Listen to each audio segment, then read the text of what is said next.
Friends, आज की इस क्लास में हम बाब नंबर 2 खलिया ज़िंदगी की बुनियादी इकाई इसके बारे में पढ़ेंगे। बाब नंबर 1 हम आने वाले क्लासेस में पढ़ेंगे। ठीक है, आज के इस बाब का नाम है खलिया ज़िंदगी की बुनियादी इकाई। मतलब खलिया जो सेल है वो ज़िंदगी का एक बेसिक यूनिट है। आप कोई भी जानदार ले लीजिए, हर जानदार का बेसिक जो यूनिट होता है वो खलिया ही होता है। आप छोटा से छोटा जानवर लाइक आप अगर मच्छर ले लीजिए या फिर आप मक्खी ले लीजिए, छोटा उससे भी छोटा अगर किसी में अगर जान है तो उसका जो बुनियाद होता है वो खलिया ही होता है। और यहाँ छोटा से लेकर बड़ा तक जितने भी जानदार है, आप हाथी ले लीजिए या फिर हाथी से बड़ा शेर है, अगर आप बेसिक यूनिट देखेंगे तो वो खलिया ही है। यानी कि हर जानदार की बेसिक इकाई खलिया ही होती हैं। वो इस बाब में बताने की कोशिश की जा रही है। ठीक है, यही आज से अगर आप तकरीबन 350 साल पहले अगर आप जाएंगे, जब खुर्दबीन की इजाद नहीं हुई थी, तो 350 साल पहले तो खुर्दबीन की इजाद नहीं हुई थी तब उस टाइम पे लोगों को खलिया क्या है ये नहीं पता था। ठीक है, तो फिर धीरे धीरे क्या है, लोग है ना खुर्दबीन की इजाद करने लगे। उसके बाद लोगों को पता चला कि हाँ, हर इंसान का एक कॉमन एक क्या बोलेंगे, कुछ ऑर्गेनली होता है, कॉमन एक सेल होता है जिसी से वहाँ की इंसान की शुरुआत होती है। इंसान या फिर जानवरों या फिर जिसमें जान होती है उनकी शुरुआत होती है, बाद में पता चला।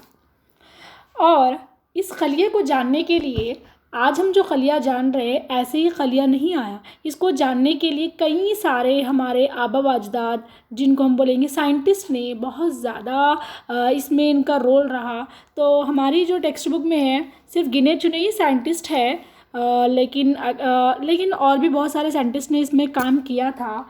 अगर हम सबसे पहले साइंटिस्ट की अगर हम बात करेंगे 17वीं सदी में एथेनियासिस क्रिचार, इन्होंने सेल को जानने की कोशिश की। यानी कि इनको ये एक तजस्सुस था कि आखिर जानदार का एक बुनियाद क्या है। इसको जानने के लिए इन्होंने कोशिश किया और इस नतीजे पे पहुंचा कि जो भी हम जानदार हैं, हम जो बीमार पड़ते हैं वो कहीं ना कहीं इंसेक्ट्स, यानी कि इन्होंने ज़्यादातर बताया कि इंसेक्ट्स की वजह से हम बीमार पड़ते हैं।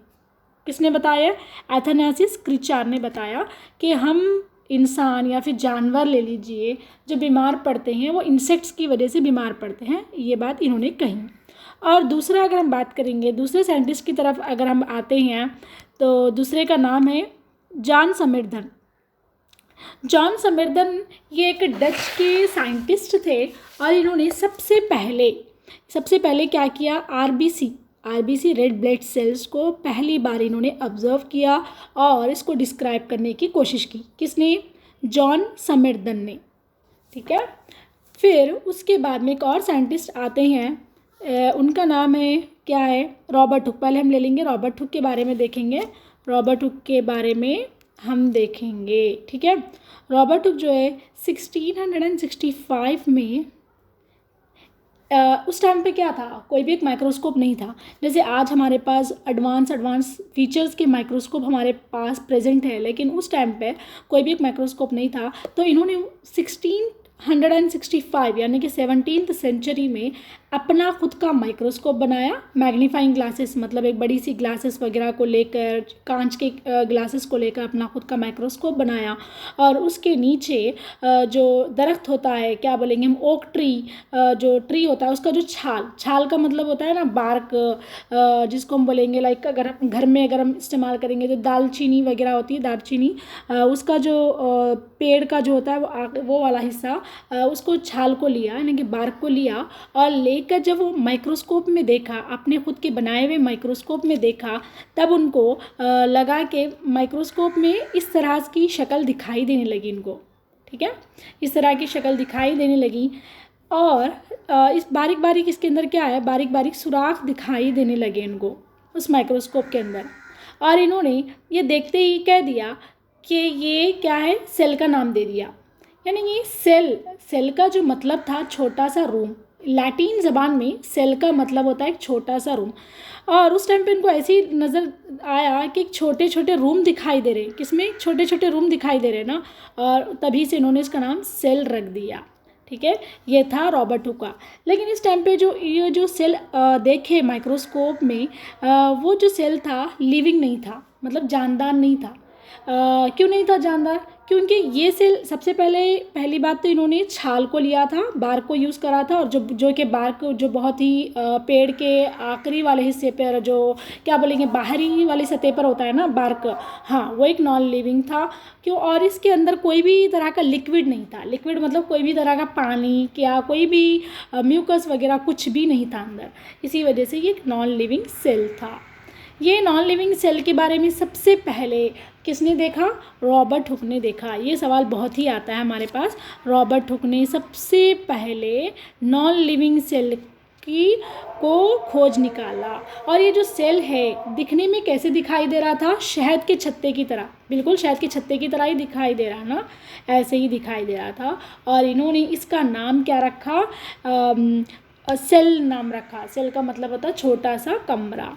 ठीक है, और ये सारा का सारा ऑब्जर्वेशन किसने? रॉबर्ट हुक ने अपना सारा का सारा ऑब्जर्वेशन किसमें लिखा?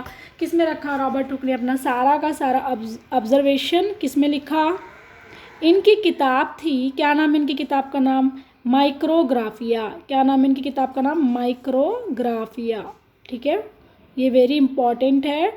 ये हमारे टेक्स्ट बुक में तो लिखा हुआ नहीं है, लेकिन इसको याद करना पड़ेगा, क्योंकि हमेशा क्वेश्चंस, ये ज़रूरी नहीं है कि क्वेश्चंस हमेशा आपकी टेक्स्ट बुक से ही आते हैं। बाज़ औक़ात क्वेश्चंस हमारे टेक्स्ट बुक के बाहर भी आते हैं, लेकिन रिलेटेड होते हैं, हमारे टेक्स्ट बुक से ही रिलेटेड होते हैं। तो वैसे में हमको याद करना है कि रॉबर्ट हुक ने अपना सारा का सारा ऑब्जर्वेशन किस में लिखा? माइक्रोग्राफिया उनकी किताब थी उसमें लिखा। और रॉबर्ट हुक ने नॉन लिविंग सेल को खोज निकाला। और जो नॉन लिविंग सेल था कौन सा था? वो ओक ट्री के छाल यानी कि बार्क को देखा। ये था रॉबर्ट हुक की ऑब्जर्वेशन।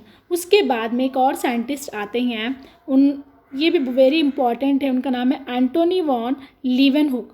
ये भी 17th सेंचुरी के ही थे।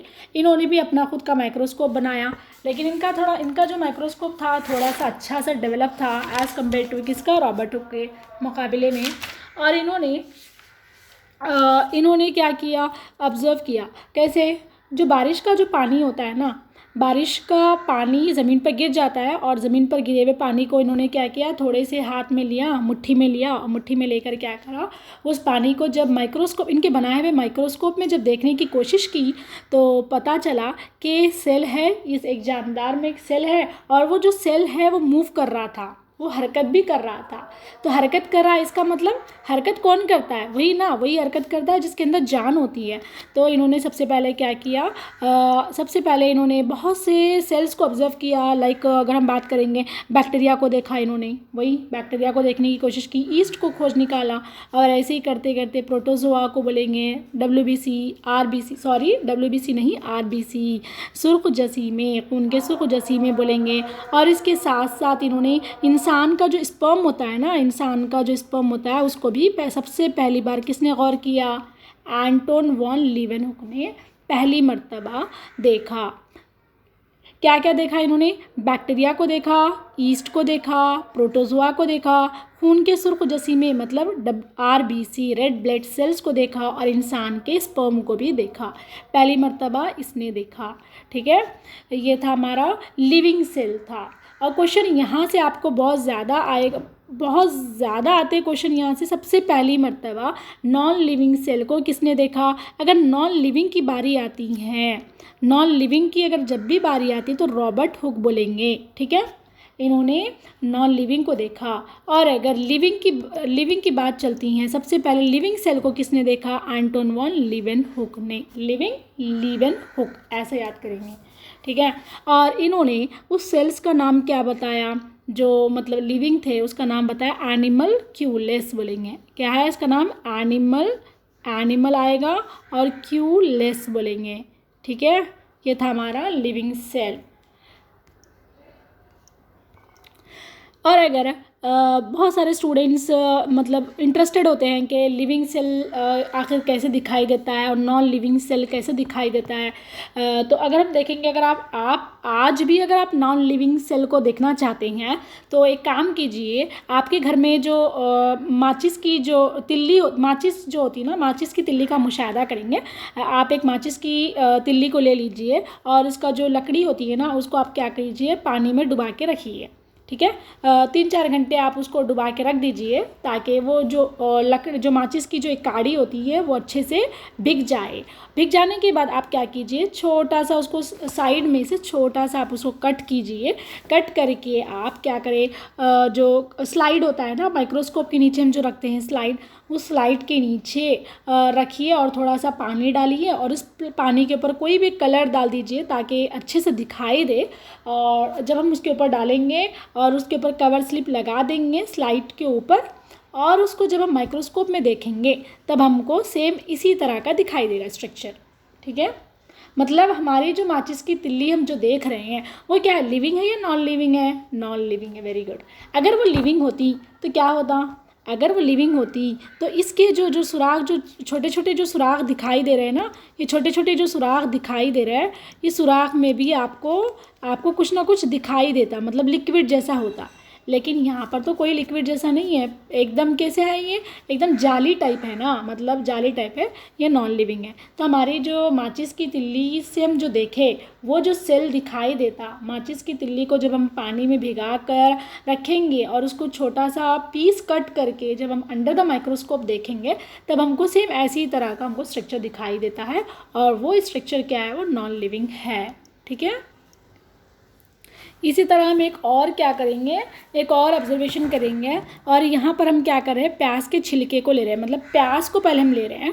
प्याज को हम क्या करेंगे, पहले हम उसको कट करेंगे और कट करने के बाद में हम उसको इस तरीके से कट कर लेंगे और इसका एक छोटा सा हिस्सा लेकर, और जब हम लेंगे प्याज को, जब नॉर्मली हम जब घर में भी कट करते हैं तो देखते हैं ना कि दो प्याज के दरमियान एक छोटी सी पतली परत आ जाती है। हाँ बिल्कुल इसी तरह हम उस परत, पतली सी परत, यानी कि जब दो प्याज को जब हम दोनों को जब सब अलग करते हैं, अलहदा करते हैं, तो बीच में एक पतली सी जो परत आती है, उस परत को हम निकालेंगे। निकाल कर हम क्या करेंगे, उसको हम कवर स्लिप पर लगाएंगे, स्लाइड लेंगे, स्लाइड लेकर हम उसको कवर स्लिप पर जब हम लगाएंगे और लगा कर माइक्रोस्कोप के नीचे देखेंगे तब हमको ऐसे दिखाई देती है। मतलब माइक्रोस्कोप के नीचे हमको ऐसी शक्ल की दिखाई देती है, मुस्ततिल नुमा शक्ल दिखाई देती है, और उसके अंदर न्यूक्लियस होता है, मतलब ये लिविंग सेल है और हमको ये दिखाई देती है। कहने का मतलब ये है कि ये भी हमारा नबाती खलिया है, मतलब प्लांट सेल है, और ये भी हमारा नबाती खलिया है। लेकिन यहाँ पर ये जो खलिया जो था हमारा, ये जो खलिया है हमारा लिविंग है और ये नॉन लिविंग है। ठीक है, ये नॉन लिविंग है। ये भी हमारा नबाती खलिया है और ये भी नबाती खलिया है, लेकिन फ़र्क क्या है, ये हमारा नॉन लिविंग है, मतलब मुर्दा है, और ये क्या है, जानदार है, इसके अंदर जान है। क्यों? क्योंकि इसके अंदर हमको न्यूक्लियस दिखाई देगा, आपको इसके अंदर क्या करेगा, साइटोप्लाज्म वगैरह भी दिखाई देंगे। ठीक है, ये था हमारा, हमने दो खलिए का मुशाहिदा किया, जानदार खलिया और गैर जानदार खलिया। अब उसके बाद में वो था हमारा नबाती खलिया के बारे में था। अब हम देखेंगे हैवानी खलिया। हैवानी खलिया का अगर हम बात करेंगे, हैवानी खलिया का अगर आप एक्सपेरिमेंट करना चाहेंगे तो आप सबसे पहले क्या करेंगे, आप पहले मुंह को आप अच्छे से वॉश कर लेंगे। वॉश कर लेके जो टूथ पिन होती है ना, वो पिन से आप क्या करेंगे, थोड़ा सा अपन के गले के मुंह के अंदर जो गाल है अपन का, रुखसार, जिसे रुखसार मतलब गाल को बोलते हैं, वो गाल में आप क्या करेंगे, थोड़ा सा आप टूथ पिन को टच करेंगे। तो टच करने से क्या होता है, आपके टूथ पिन के ऊपर थोड़ा सा पानी आ जाता है। आप उस थोड़ा सा लिक्विड को लेकर क्या करेंगे, स्लाइड में जब देखेंगे तो आपके जो खलिए होते हैं बिल्कुल इस तरह के दिखाई देते हैं। ठीक है, इस तरह के दिखाई देते हैं। ये था हमारा हैवानी खलिया। हैवानी खलिया का मतलब क्या होता है, ये एनिमल सेल बोलेंगे। और जो हम ऊपर जो देख रहे थे, ये क्या था, हमारा प्लांट सेल था। ये जो था हमारा, ये प्लांट सेल था, ये जो था हमारा प्लांट सेल था, और ये भी जो था हमारा प्लांट सेल था। लेकिन जब हमने इसको देखे कि एनिमल सेल है। अब हम बाद में पढ़ेंगे कि what is the difference between plant cell and animal cell, वो बाद में देखेंगे हम। प्लांट सेल और एनिमल सेल के मतलब हैवानी खलिया और नबाती खलिया के दरमियान क्या फ़र्क होता है वो बाद में देखेंगे। ठीक है, हमने ये 2 एक्सपेरिमेंट किया और एक में ये जाना कि लिविंग सेल क्या होता है और नॉन लिविंग सेल क्या होता है। और अब ये देखते हैं हम, इसके अलावा एक और साइंटिस्ट के बारे में हम देखते हैं cell the basic unit of life में। इनका नाम है रॉबर्ट ब्राउन। रॉबर्ट सब मेन यहाँ पर एक ही इम्पॉर्टेंट ये है कि रॉबर्ट ब्राउन जो है इन्होंने क्या डिस्कवर किया, रॉबर्ट ब्राउन का क्या डिस्कवर किया देखना है। ये वेरी इंपॉर्टेंट है, वेरी इंपॉर्टेंट है। रॉबर्ट ब्राउन ने सबसे पहले न्यूक्लियस को डिस्कवर किया। ओके, हम आगे देखेंगे, आगे आने वाले क्लासेस में हम ये देखेंगे कि न्यूक्लियस का क्या इंपॉर्टेंस है, न्यूक्लियस का क्या रोल है। एक तो ये समझना चाहिए कि न्यूक्लियस जो होता है सेल का ब्रेन की तरह होता है। कोई भी सेल विदाउट न्यूक्लियस सर्वाइव नहीं कर पाती हैं। और एक एक्सेप्शंस आ जाएगा, लाइक हमारा आरबीसी देखेंगे। आरबीसी में जब वो मैच्योर हो जाता है, हमारा जो रेड ब्लड सेल्स बोलेंगे, जब वो मैच्योर हो जाते हैं तब न्यूक्लियस गायब हो जाता है, वो अलग है। लेकिन मैक्सिमम हर सेल में न्यूक्लियस होता ही है। और उसको सबसे पहले किसने ईजाद किया, किसने देखा, रॉबर्ट ब्राउन बोलेंगे। ठीक है, रॉबर्ट ब्राउन आता है ना, ब्राउन, रॉबर्ट ब्राउन ने सबसे पहले न्यूक्लियस को देखा, ये था। और इन्होंने किस में देखा, ये जो ऑर्चिड प्लांट है ना, और उसकी एपिडर्मिस का मतलब बाहरी सेल्फ के ऊपर देखा। ठीक है, ये वेरी इंपॉर्टेंट। यहाँ से आपको सिर्फ एक ही क्वेश्चन आएगा, बहुत ज़्यादा इंपॉर्टेंट है। सबसे पहले न्यूक्लियस को किसने खोजा, मतलब सबसे पहले न्यूक्लियस को किसने खोजा, रॉबर्ट ब्राउन। और किस में देखा, वो ऑर्चिड प्लांट के एपिडर्मिस में मुशाहिदा करा। ये वेरी इंपॉर्टेंट। अब उसके बाद में यहाँ पर देखेंगे, यहाँ देखेंगे हम, हाँ, यहाँ पर जब भी हम प्याज के छिलके का जब हम मुशाहिदा कर रहे थे, प्याज के छिलके का जब हम, प्याज का छिलका नहीं, हम प्याज को छिलके को निकालने के बाद में जब प्याज को जब हम कट करते हैं तो 2 प्याज की जो परत होती है उसमें से जो बीच वाली जो छोटी सी परत होती है पतली सी, उसको हम अगर माइक्रोस्कोप के अंदर डालेंगे तो हमको ऐसी दिखाई देती हैं, ऐसी दिखाई देती। तो हम देखें कि यहाँ पर जो सेल है मुस्ततिल, एक तो मुस्ततिल नुमा सेल है, मतलब मुस्ततिल नुमा ऐसे करके सेल है मुस्ततिल नुमा, और उसके अंदर एक छोटा सा क्या है, ये न्यूक्लियस है। मैं अभी बोली कि हर सेल में न्यूक्लियस होता है, वेरी इंपॉर्टेंट रोल प्ले करता है। तो प्याज के छिलके में भी जो न्यूक्लियस है ये, ठीक है। और उसके खलिया माया है, खलिया माया मतलब एक जो लिक्विड वाला पोर्शन होता है ना, खलिया माया, जिसमें ये पूरे के पूरे जो कंपोनेंट होते हैं वो तैरते रहते हैं। जैसे कि आप एग्जांपल में बोलती हूँ, आप घर में अभी ईद हुई थी, हर घर में क्या बना था, शीरखुरमा बना था ना, शीरखुरमा बना था। तो उसमें हम क्या कर रहे थे, एग्जाम्पल वैसे ही ले लीजिए, जो शीरखुरमा का जो कटोरा है वो एक सेल है मान लीजिए, ठीक है। और जो हमने जो दूध डाला था वो क्या है, हमारा खलिया माया है। और उसके अंदर हम जो भी काजू बादाम वगैरह डाल रहे हैं, लाइक एग्जांपल अगर जो बादाम डाल रहे हैं तो मान लीजिए वो माइटोकॉन्ड्रिया है, काजू वगैरह डाल रहे हैं तो कुछ और है, लाइक क्या होगा, हमारा साइटोप्लाज्म हो जाएगा उसके अंदर कुछ। और बादाम क्या होगा, हमारा माइटोकॉन्ड्रिया है। काजू अगर आप डाल रहे हैं तो क्या होगा, गोल्गी बॉडी है। वो आगे देखेंगे हम, वो सारे के सारे जो कंपोनेंट होते हैं वो सेल के अंदर ही होते हैं ना। सेल का मतलब तो बाहर वाला जो बॉल होता है वो आप सेल मान के चल रहा है, और उसके अंदर जो दूध डाले हम वो क्या होगा, हमारा खलिया माया। और जो बाहरी जो दीवार होती है, जो मतलब कटोरा के तरह भी एक जो दीवार होती है ना, ये क्या होगी, खलवी दीवार। ऐसा हम एग्जाम्पल लेके चलते हैं। तो ये हमारा जानदार सेल में सभी की सभी चीज़ें हमको मिलेंगे। क्या मिलेगा, सबसे पहले तो न्यूक्लियस मिलेगा जो वेरी इंपॉर्टेंट रोल प्ले करता है, न्यूक्लियस मिलेगा, खलिया माया मिलेगा, खलवी दीवार मिलेगी ना, दीवार मिलेगी, खलवी खशा मिलेगा। सभी के सभी चीज़ें आपको एक लिविंग सेल में देखने को। तो यहाँ पे एक और इम्पॉर्टेंट है कि हमने जो भी अगर आप साइंस में जो भी आप प्रैक्टिकल लैब में वगैरह जाते हैं तो जब कोई भी एक्सपेरिमेंट करते हैं तो वहाँ पर हम क्या करते हैं कि एक्स्ट्रा कलर को ऐड करते हैं ताकि हम जो भी स्लाइड के अंदर देख रहे हैं वो कलरफुल हमको दिखाई दे और हम जिस भी कंपोनेंट को देखना चाह रहे हैं वो उभर के आए। तो इसी तरह हमने क्या किया, रुखसार के खलिया मतलब हमारे जो गाल बोलेंगे ना, अभी हम देखे थे ना कि हैवानी खलिया कैसा होता है, तो उसके लिए हम क्या करे थे, इंसान के गाल मतलब मुँह धोए थे, और मुँह धोने के जो अंदर से हम क्या करे थे, कल्ले के अंदर से हम क्या करे थे, लिक्विड लिए थे हम। लेने के बाद जब हम उसको स्लाइड में रखे, स्लाइड में रखने के बाद हम उसको सैफ्रोनिन डालें। सैफरोनिन का ऐड करें। क्यों ऐड करें? ताकि हम जो देखना चाह रहे हैं उसके अंदर का जो न्यूक्लियस देखना चाह रहे हैं आप, तो वो उभर के आए, वो हिस्सा क्या है, उभर के आए। और ये जो सैफरोनिन का जो काम होता है वो एक पर्टिकुलर कंपोनेंट को ही वो क्या करता है, कलर देता है। ऐसा नहीं है कि सभी के सभी को कलर देता है, ऐसा नहीं, जिसको आप कलर देना चाह रहे हैं उसी को कलर देता है। और इसी तरह बहुत सारे हैं जिसको हम नाम याद रखना पड़ेगा। मिथाइलिन ब्लू बोल रहे हैं, ये भी क्या करेगा, एक पर्टिकुलर कंपोनेंट को ही वो कलर देगा, पर्टिकुलर ऑर्गेनली को ही कलर देता है। तो हम इस कलर का इस्तेमाल करते हैं ताकि वो चीज़ें हम जिस भी ऑर्गन को देखना चाह रहे हैं, जिस भी ऑर्गेनली को देखना चाह रहे हैं वो उभर के आए। इसका इतना पैराग्राफ का मतलब यही है।